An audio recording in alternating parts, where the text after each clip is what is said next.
अस्सलाम वालेकुम and welcome back to my channel. कैसे हैं आप सब? उम्मीद है आप सब बिल्कुल ठीक होंगे। मैं भी बिल्कुल ठीक हूँ। आज की जो वीडियो है वो किचन से रिलेटेड जितने भी मेरे क्लीनिंग के काम हैं इसी हवाले से है। और बस मैं क्लीनिंग कर रही थी और मैं यही सोच रही थी कि क्लीनिंग तो हम मंथली भी करते हैं और वीकली भी करते हैं, और कुछ लोग जो है ना 6 मंथ के बाद करते हैं, कुछ हर 15 दिन के बाद करते हैं। वो तो हर घर में जो है ना होती ही रहती है। सारा साल हमारा जो ये काम होता है ना, ये तो जारी और सारी रहता है। लेकिन ये जो क्लीनिंग है ना, जो रमज़ान के वेलकम में हम लोग कर रहे हैं ना, इसकी खुशी ही अलग होती है। और हम लोग ना, हर औरत जो है ना वो यही चाहती है कि जो मेरा घर हो, मेरा किचन हो, वो रमज़ान के आने से पहले बिल्कुल नीट एंड क्लीन हो जाए। हम लोग जो है ना कितना ज़्यादा जो है ना इस चीज़ के लिए एक्साइटेड होते हैं कि रमज़ान मुबारक का महीना कब आएगा और हम जो है ना एक रूटीन सी बन जाएगी। और उससे पहले पहले जो है ना हम अपना घर जो है वो साफ़ कर लें। तो मैं आपको बताऊँ, मुझे इतनी खुशी हो रही है रमज़ान के आने की, इतनी कि मैं आपको बता नहीं सकती। और अल्लाह पाक से दुआ है, अल्लाह पाक जो है ना हम सबको रमज़ान मुबारक का महीना नसीब फरमाए और इस मुबारक महीने के सदक़े जो है ना हमारी सारी परेशानियों को दूर फरमाए और इससे जो है ना हमें पूरा पूरा जो है फ़ायदा उठाने की तौफ़ीक अता फरमाए। आमीन सुम आमीन। बहुत खुशी हो रही है इस महीने की। और कुछ लोग ऐसे भी होते हैं, मैं कहती हूँ कि जो ना सारा साल जो है ना इस महीने का जो है वो इंतज़ार करते हैं, जो अल्लाह के बहुत परहेज़गार लोग होते हैं। क्योंकि ये जो महीना है ना, ये साल में जो है एक ही बार आता है, तो बहुत खुशी होती है इस महीने की। खैर, यहाँ पे मेरी क्लीनिंग के काम हो रहे थे और जो कैबिनेट का टॉप है ना, मैं आपको बताऊँ वहाँ तक मैं पहुँच नहीं पाती। और हस्बैंड को मैंने कहा था ना कि आप जो है ऊपर से मुझे क्लीन करके किसी तरह दे दें, कि ऊपर भी जो है ना काफ़ी ज़्यादा जो है वो डस्ट जम जाता है, जिसको जो है ना मैं सारा साल बस इग्नोर ही करती रहती हूँ। जो टॉप होता है ना कैबिनेट का, वहाँ पे अभी जो है ना ये मेरा किचन बने हुए कुछ ही टाइम हुआ है। आई थिंक ये 2 मंथ्स ही हुए होंगे इसको बने हुए। इससे पहले जो किचन था ना वो बहुत छोटा सा किचन था, कैबिनेट वगैरह नहीं थी, तो वो मैं खुद से साफ़ कर दिया करती थी। लेकिन अभी जो है ना ऊपर जो है ना चेयर रख के इसके ऊपर, और फिर बड़ी मुश्किल हो जाती है। दूसरा मेरा जो है अभी ना सी सेक्शन में भी अभी 6 मंथ ही हुए हैं, तो इसलिए मैं थोड़ा एहतियात कर रही हूँ कि ऊपर मैं क्लीनिंग के कामों में लग जाऊँ तो क्या पता मैं गिर जाऊँ। और कभी कभी कभी ना आपके साथ कोई होता भी नहीं है जो आपको संभाल सके। तो बस इसी डर की वजह से ना मैंने हस्बैंड से कहा था ऊपर से जो है ना आप मुझे किसी तरह जो है वो क्लीन करके दे दें, बाकी सारा जो काम है वो मैं कर लूँगी। तो ये जो है ना कैबिनेट्स वगैरह हैं, ये रात में जो है मैंने सारी खाली कर दी थी।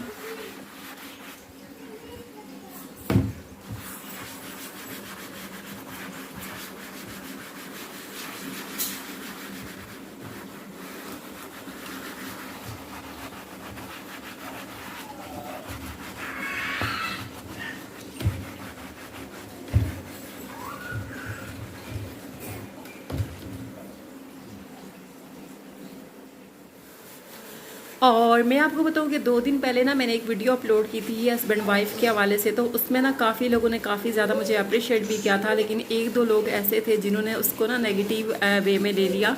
शायद उन्होंने मेरी जो वीडियो है ना वो फुल वॉच नहीं की है। मेरा मकसद किसी की भी दिल आज़ारी करना नहीं था। मैंने नॉर्मली एक बात की थी, क्योंकि अक्सर घरों में जो है ना ऐसा नहीं होता कि जो अपनी वाइफ्स को जो है वो पॉकेट मनी वगैरह नहीं देते। ज़्यादातर लोग तो मैं कहती हूँ जो ही सैलरी आती है अपनी बीवियों के हाथ में रख देते हैं कि आप जिस तरह चाहें खर्च करें।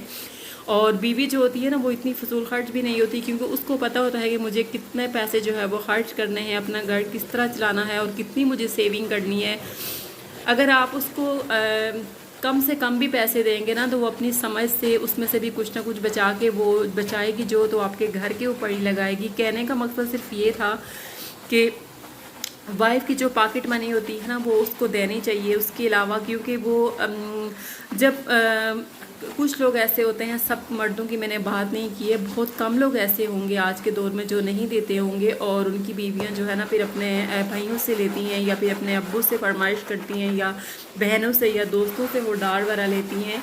तो बस इस टॉपिक से मैंने जर्नली एक बात की थी। अगर किसी को मेरी बात ये बुरी लगी है तो उसके लिए मैं आप सबसे बहुत ज़्यादा माजरत चाहती हूँ। मेरा मकसद, फिर मैं कह रही हूँ, किसी की दिल आज़ारी नहीं करना था। मैंने वो जो वीडियो बनाई थी वो मैंने अपनी एक फ्रेंड है, मैंने उन पे बनाई थी और उनसे पूछ के मैंने बनाई थी, क्योंकि उनके साथ ना ऐसा ही हो रहा है जैसा जो है उस वीडियो में मैंने आपको बताया है। लेकिन फिर भी अगर किसी ने इस बात को दिल पे लिया है तो उसके लिए मैं आपसे माजरत चाहती हूँ। मेरा मकसद किसी की भी दिल आज़ारी करना नहीं होता। मेरी कोई भी बात इस तरह की नहीं होती जिससे मैं कहूँ कि मैं किसी की दिल आज़ारी करती हूँ। खैर यहाँ पे जी साथ साथ किचन की क्लीनिंग की काम चल रहे हैं। और ये जो टाइल्स है ना, ये भी आई थिंक मैं 15 दिन के बाद जो है इनको क्लीन कर रही हूँ। तो काफ़ी ज़्यादा जो है ना इन पे भी एक तरफ जो है जहाँ पे मैं खाना बनाती हूँ ना, वहाँ से थोड़ी बहुत ऑयली हुई थी। लेकिन बाकी जितना भी मेरा किचन था ना, ये टाइल्स भी बिल्कुल साफ़ थी। इनको मैं कहती हूँ क्लीन करने की बिल्कुल ज़रूरत ही नहीं थी। लेकिन फिर भी जो ये क्लीनिंग है ना, रमज़ान के वेलकम में हम लोग कर रहे हैं, तो कोशिश ये है कि जो हमारा किचन है वो सबसे ज़्यादा जो है वो क्लीन हो और सारा घर जो है क्लीन हो जाए। बस यहाँ पे साथ साथ जी क्लीनिंग के काम चल रहे हैं। और यहाँ पे बताऊँ, आज मेरा प्रोग्राम था कि मैं जो वीडियो है ना बस ऐसे ही डाल दूँगी, मैं वॉइस ओवर वगैरह नहीं करूँगी, क्योंकि कभी कभी हम इतना थक जाते हैं ना, हमारे अंदर बिल्कुल बोलने की हिम्मत नहीं होती।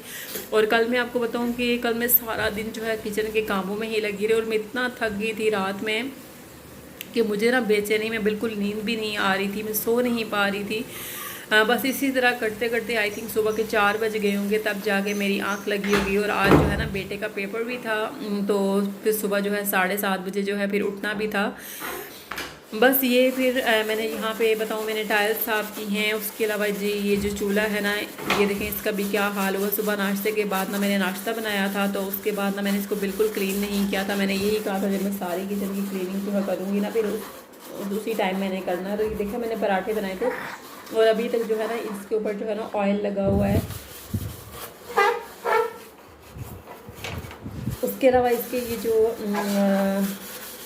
अंदर वाले जो पार्ट है ना, ये जब मैं हमेशा जब इसको खोल के ना इसको वॉश करती हूँ, तो तब मैं इसको धोती हूँ। अंदर से मैंने इसको छोड़ दिया है, बाहर से मैंने इसको क्लीन किया है। फिर मैं आपको ये बताऊँ, ये जो इलेक्ट्रिक मेरा स्टोव है, इसकी क्लीनिंग ना बड़ी आसान है। कल ऐसा हुआ था कि यहाँ पे ना थोड़ा सा सालन जो हमें बना रही थी वो गिर गया था, तो यहाँ इसलिए मैं इसको मैंने इसकी जो तार वाला केबल वाला है वो मैंने निकाल लिया है। और यहाँ जी मैं इसकी क्लीनिंग में लगी हुई हूँ। बस मैंने ना कोई भी लिक्विड वाला स्प्रे वाला नहीं बनाया था, बस जनरली जो मैं आम यूज़ में जो मेरा डिश वॉशर होता है मैंने वही लिया था, और उसी के साथ जो है मैं ये सारी क्लीनिंग कर रही थी। इवन कि मेरे पास स्प्रे था भी, लेकिन मैंने उसको लिया नहीं, क्योंकि मैं पहले से जो है ना ये लिक्विड वगैरह जो है वो ले चुकी थी। डिश वॉशर को मैंने एक जगह जो है वो बर्तन में डाल के ना उसको मैंने अच्छी तरह से पानी में डाल लिया था, और मेरे पास काफ़ी ज़्यादा जो है वो लिक्विड बन गया था। और इससे भी जो है ना अगर हम क्लीनिंग करना चाहें तो ज़रूरी नहीं है कि उसके लिए हमारे पास कोई महंगा सा जो है ना वो क्लीनिंग स्प्रे हो, उसके बगैर भी हम लोग बड़ी आसानी से कर सकते हैं। खैर यहाँ पे देखें जी, मेरे दोनों जो है ना वो स्टोव इलेक्ट्रिक वाला भी और दूसरा भी जो है क्लीन हो चुका था। और ये जो नीचे वाला पार्ट है ना, इसको मैंने छोड़ दिया था, क्योंकि ऊपर वाला सारा काम करना फिर उसको समेटना बड़ा मुश्किल हो गया था मेरे लिए। तो यहाँ मैं ना बस यहाँ मैं आटा रखती हूँ, और ये देखिए आटा भी काफ़ी ज़्यादा यहाँ पे गिरा हुआ है। बस यहाँ मैं इसको क्लीन करने की कोशिश में लगी हुई हूँ, और बाकी मैं उसके बाद क्या करूँगी, अपना किचन कैसे ऑर्गेनाइज़ करूँगी, नेक्स्ट वीडियो में आप सबके साथ शेयर करूँगी। बस यही भी आज की जो वीडियो है उसका एंड भी करूँगी। दुआओं में याद रखिएगा, मिलते हैं नेक्स्ट वीडियो में, तब तक के लिए अल्लाह हाफिज़।